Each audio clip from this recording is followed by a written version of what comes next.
Refugee claim होता क्या है? ये प्रोसेस क्या है, की स्टेप्स क्या हैं और एक रेफ्यूजी वर्ड है, इसका मीनिंग क्या है?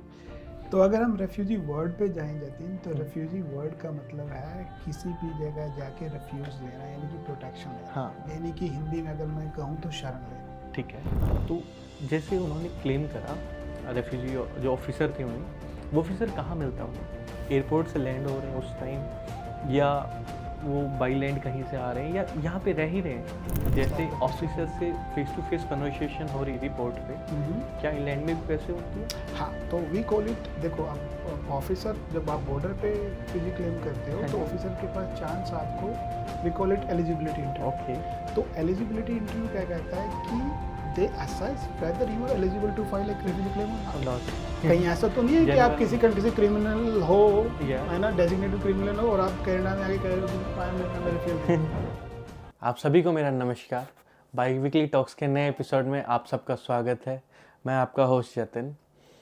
आज बाई वीकली टॉक्स के अंदर हमारे गेस्ट हैं मिस्टर अजय महिला। अजय महिला सर टोरंटो में एक इमिग्रेशन कंसल्टेंट हैं। इनकी स्पेशलाइजेशन रेफ्यूजी केसेस के अंदर है। आज के पॉडकास्ट के अंदर जो हम बातें करेंगे वो टॉपिक रहेगा रेफ्यूजी क्लेम क्या होता है, प्रोसेस क्या होती है रेफ्यूजी क्लेम करने की, इसके बेनिफिट्स क्या होते हैं, ड्रॉबैक क्या होते हैं, सपोज़ किसी की रेफ्यूजी एक्सेप्ट नहीं होती तो उनके पास और ऑप्शंस क्या होते हैं, इसके अलावा DUI क्या होता है, अगर आपके ऊपर DUI के चार्जेस हैं तो क्या आप रेफ्यूजी क्लेम कर सकते हैं। इन सब चीज़ों के अंदर इन सब चीज़ों पर डिस्कशन होगा हमारे यहाँ इस वीडियो में। ध्यान दीजिएगा, साथ दीजिएगा, लास्ट तक बने रहिएगा। धन्यवाद।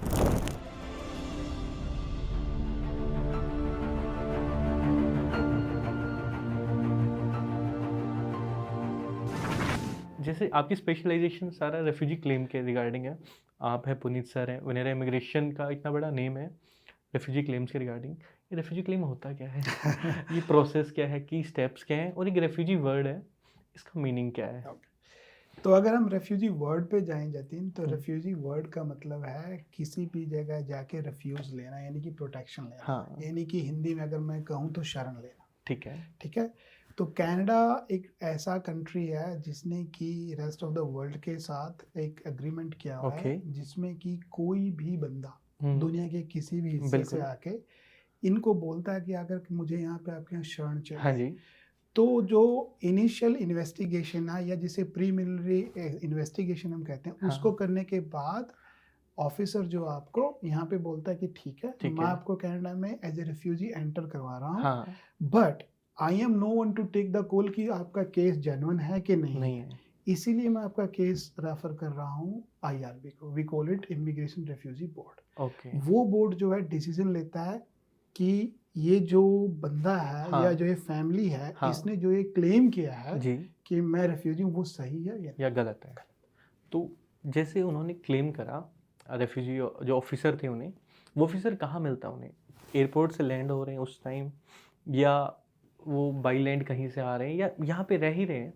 अभी प्रेजेंट सिनेरियो क्या है? मोस्ट ऑफ केसेस स्टूडेंट हैं, जैसे जो कोनेस्टोगा कॉलेज है और ऐसे बहुत से आसपास के कॉलेजेस हैं, वो लीव कर रहे हैं। अभी एक न्यूज़ है प्रॉपर, वो रेफ्यूजी अप्लाई कर रहे हैं, जिनका वर्क परमिट एक्सपायर हो रहा है वो रेफ्यूजी अप्लाई कर रहे हैं। ये तो हो गया एक इनलैंड केस, और एक बाहर से आ रहे हैं विजिटर, वो भी रेफ्यूजी क्लेम कर रहे हैं। तो किस टाइप से होता है, थोड़ा सा एक्सप्लेन करेंगे इस? तो या श्योर। तो रिफ्यूजी जो स्टेटस क्लेम करने का जो प्रोसीजर है, वो दोनों तरीके से हो सकता है।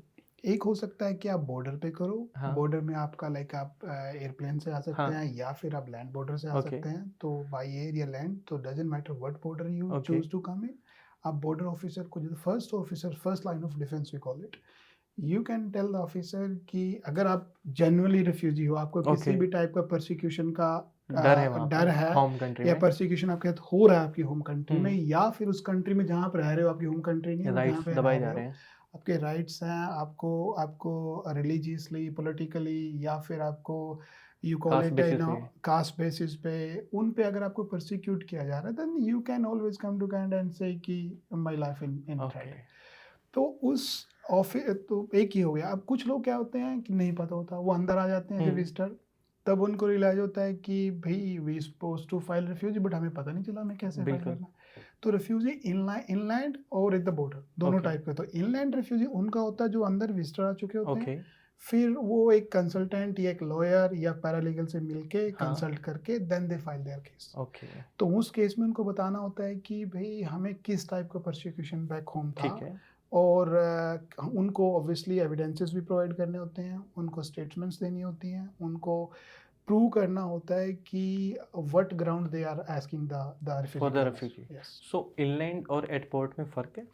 उसमें फ़र्क टेक्निकली देखा जाए तो कोई फ़र्क नहीं है, ओके बट फ़र्क उनके प्रोसीजर में हो जाता है थोड़ा सा। एक लॉयर की हेल्प से होगा? वो दोनों चीज़ें हैं, बिल्कुल आप सही कह रहे हो। हाँ। जो इनलैंड है अब बंदा खुद भी कर सकता है, the okay way he done at the airport same procedure he can follow at the inland as well. But Got inland it. में पेपर वर्क कह लो या प्रोसीजर कह लो थोड़ा लेंथी हो जाता है। वहाँ पे ऑफिसर सामने बैठा, ऑफिसर आपको क्वेश्चन पूछ रहा है, ठीक है आप वर्बली उसको बता रहे हो। अगर आप इनलैंड कनाडा में आके करते हो तो आपको ऑब्वियसली प्रॉपर एक पोर्टल है, उस पर जाओगे, सारी डिटेल्स फिल करोगे, बताओगे किस जैसे टाइप का ऑफिसर से फेस टू फेस कन्वर्सेशन हो रही थी पोर्ट पे, क्या इंग्लैंड में भी वैसे होती है? हाँ, तो वी कॉल इट, देखो अब ऑफिसर जब आप बॉर्डर पे रिफ्यूजी क्लेम करते हो हाँ तो जी। ऑफिसर के पास चांस आपको, we call it eligibility interview. Okay तो एलिजिबिलिटी इंटरव्यू क्या कहता है कि they assess whether you are eligible to file एक रिफ्यूजी क्लेम और नॉट। नॉट कहीं ऐसा तो नहीं है कि आप Genuine- किसी कंट्री से क्रिमिनल हो, Yeah. है ना, डेजिग्नेटेड क्रिमिनल हो, और आप कनाडा में आके कह रहे हो कि आई एम रिफ्यूजी। तो उस ऑफिसर की रिस्पांसिबिलिटी है to do the eligibility To cross-check everything. Cross check everything and ensure कि he is You are the not right a person. he is not a criminal and he meets Genuine- all the genuine criteria. itself. Yeah, genuineness of the case, and he has all the eligibility to be a refugee. Okay But when you comes to inland, अब आप Okay. Visitor आ गए, let's say Jatin कल कहता है कि भैया I am refugee. Okay. Not से कि बार, बट नहीं लेट्स नहीं से मैं हूँ हाइपोथेटिकली लेट्स से जतिन से ठीक है भैया कि आई एम रिफ्यूजी। हाँ जी तो you came to me and you tell भैया मेरे को इंडिया में ये परसिक्यूशन, आई हाँ। केम लाइक 3 days बैक, 4 days, व्हाटएवर, राइट? तो in that case we'll submit the case whatever, Okay. like given based on the statement given by you, done and once we submit then the officer will call you to do the eligibility interview there. Okay On that eligibility interview he will assess whether Okay. you are a legitimate refugee or not. Not If you falls under that criteria, Yeah. they will proceed with your case. If you doesn't fall, they can always say no, and you are not a. On the spot decision होता है? Well, eligibility का 8 times they do the hearing, separate hearings. Okay. हाँ, ऐसा नहीं है कि officer को लगा उसने कर दिया. He हाँ. has to prove that. Okay He has to prove that, और वो prove करने के लिए there is separate process. ये सारी प्रोसेसिंग हो रही है तो एंड गोल क्या होता है रेफ्यूजी क्लेम करने का? रीजनिंग आपने रेफ्यूजी क्लेम कर दिया, किसी कंट्री में आप सिटीजन हो, तो रेफ्यूजी अगर अप्रूव हो जाता है तो प्रोसेस क्या होती है, आपको एंड रिवार्ड क्या मिलता है? It's a good question. Yeah. So होता क्या है जतिन कि अगर लेट्स से किसी का रिफ्यूजी जेन्युइन रिफ्यूजी है हाँ जी। And they got accepted as an convention refugee here in Canada, तो कनाडा गवर्नमेंट क्या कहती है कि so basically what you are saying कि मुझे अपने होम कंट्री में अपनी जान पे थ्रेट है, that's why Yeah. I need the refugee status in Canada. Okay तो कैनेडियन जो सिस्टम है, they assess you as an candidate whether Okay. You actually fit into the right definition of refugee और not. Okay If they found that you actually fit into the right definition, या they grant you the status, refugee Okay. status. Mm. So once you given the refugee status, basically you cannot travel back to your home country, because वहाँ से तो खतरा है? Canadian government मान चुकी है कि आपको खतरा है, आप बोल रहे हो कि मुझे वहाँ से खतरा है। नहीं, जैसे बैक होम कंट्री एम्बेसी में डॉक्यूमेंट्स जाते हैं, बैक होम कंट्री में at times I think authority does report that like so and so person has Yeah. been claimed as Claimed refugee refugee status. here. Yes. So he or she cannot travel back Back home to the home country. country. Absolutely. Otherwise, then why you are filing the claim, right? Okay Then what's the point of filing the claim? तो वहाँ पे वापस जाने का जो kind of like door है वो close हो जाता है। सो जो मेरा क्वेश्चन था ऐसे था कि अब रिवार्ड क्या होता है, उन्हें पीआर मिलती है, सिटीजनशिप मिलती है, अगर उनका या पूरी लाइफ रेफ्यूजी ही रहते हैं? नहीं, तो जब कोई भी बंदे का या पर्सन का केस एज एन रिफ्यूजी हाँ जी, स्टेटस हाँ। एक्सेप्ट हो जाता है, हाँ उस केस में उस बंदे को first of all like protected person का एक काइंड ऑफ लाइक स्टेटस हो जाता है Okay. कि ही और she Need special protection. They are like they are under special protection of Okay. Canada government and they are eligible to apply, we call them in travel document. Okay so with travel document they can travel anywhere in the world except home country home country. Done So, and then the same time, like you come as a student, you will Yeah. get your PGWP, Okay. then you will gain some Canadian Points. experience, and you apply PR. So their process start from here. They Okay. already get that eligibility to apply PR Okay. because their case has been accepted by the Done. Canadian government. So that is the eligibility for them to apply PR. And once they become PR, then Yeah. eventually they become citizen. They're gonna hold Canadian passport. Okay. So there is no difference After in getting future. a Canadian passport, they can they go back to their home country? Well, ethically no. Okay, ethically no. No, because they खतरा है have वहाँ? been बिल्कुल तो खतरा अगर आज था तो 4 साल पहले भी था तो आज भी बिल्कुल है। वो खत्म नहीं होता है। वो खत्म नहीं था। हाँ, तो अब आपने बताया पीआर मिलेगा, सिटीजनशिप मिलेगा। एक एवरेज, क्योंकि आप इस इंडस्ट्री में इतने साल से हैं, कोई एक एवरेज केस कितना टाइम लगता है पीआर ग्रैब करने में? अगर मैं आज है 1 जनवरी को 2025 में रेफ्यूजी क्लेम कर रहा हूँ, by the end of which year? Jatin ये टाइम ना ये कई सारे फैक्टर्स पे डिपेंड करता हाँ। है। फैक्टर्स की कितना इनफ्लो रिफ्यूजीज का करंटली Okay. है। एंड ऑफ द डे जो सिस्टम कैनेडियन सिस्टम है वो तो वहीं का वहीं है ना कि हाँ। To intake refugees. Okay. अगर किसी मंथ में लेट्स से 10 रिफ्यूजी आ रहे हैं, किसी में 100 आ रहे हैं, Yeah. तो रिसोर्स तो वहीं के वहीं है। दे हाँ। डिडंट से कि इस मंथ में 100 आए हैं तो चलो रिसोर्सेज बढ़ा हाँ। देते हैं। तो it's matter like that. So there are primarily 3 processing centre, Okay. Quebec, Ontario and Vancouver. Okay. तो जो सेंट्रल ईस्टर्न हाँ। And western country and western area, तो उसमें क्या है कि उसमें डिपेंड करता है कि हर जो एरिया है और हर जो प्रोसेसिंग सेंटर है उसका अपना प्रोसेसिंग टाइम है। Okay. तो फॉर एग्जांपल जो ओंटारियो में प्रोसेसिंग टाइम है that is close to 14 to 16 month average time. Okay. At times, if the case is like special case Yeah. or critical case, at times they bring the Okay, hearing urgently. early as well. Yeah. So as soon as possible they do the hearing. But जो processing time है आपको PR बनने का या आपके case को basically PR बनना comes next before the PR you have to present your case, right? Done. So hearing तक का जो एवरेज टाइम है that is like 1.5 year give and Okay. take, So plus minus always. ये तो question था भैया, सब कुछ स्मूथली चल रहा है। नेक्स्ट मोमेंट क्या होता है? आप गए एंड द ऑफिसर है, आपको कहता है नहीं आप रेफ्यूजी क्लेम नहीं कर सकते। क्या ऑन द स्पॉट उसको डिपोर्ट कर दिया जाता है होम कंट्री, या उस पर कुछ एक्शन लिया जाता है क्योंकि उसने जेन्युइन केस नहीं लगा उन्हें, या कोई एक और चांस मिलता उन्हें? तो अगर लेट्स से 1.5 साल बाद या 2 साल बाद whenever the first their hearing happened, तो hearing में let's say the decision came as a negative decision. Yeah. They are not convinced, let's say hypothetically कि you are The a right person. legitimate refugee claimant. तो उस case में you have 2 options. Okay. Either you leave the country, Go back to home country. go back to home country because they have proved that your case is not legitimate Okay. case. Option number 2, you can go for an appeal. So Got there is separate division, we call it RAD, Refugee Appeal Division. They Okay. can go to RAD and they can file an appeal saying please reconsider our case. Okay. So प्रा और humanitarian ground in That सबको कहा comes, जाता है? हाँ ना PRA and HNC की जो applications are, they comes later in picture. So let's say hypothetically your application at RAD also denied. Okay. So then you have 2 options. Go back. Either you go back or you go for federal appeal. Okay. So federal appeal go to the court. So the court will see or view or kind of like review whether the decision has been made with the right procedure or not. They Okay. will not see whether it is right or wrong. They will see the procedure that was taken Yeah. or during the process was right or not. Okay. So let's say some cases they found that was like injustice to the client and Okay. the matter needs to be heard again. They refer back to the case to RAD at times, Okay. and at times they just take the call or take the decision. So at the end of day अगर कोई apply कर रहा है अगर refugee claim inland होके और उसको पहली बार में नेगेटिव डिसीजन आता है, still he will able to live here for next 4-5 years by No, actually the time you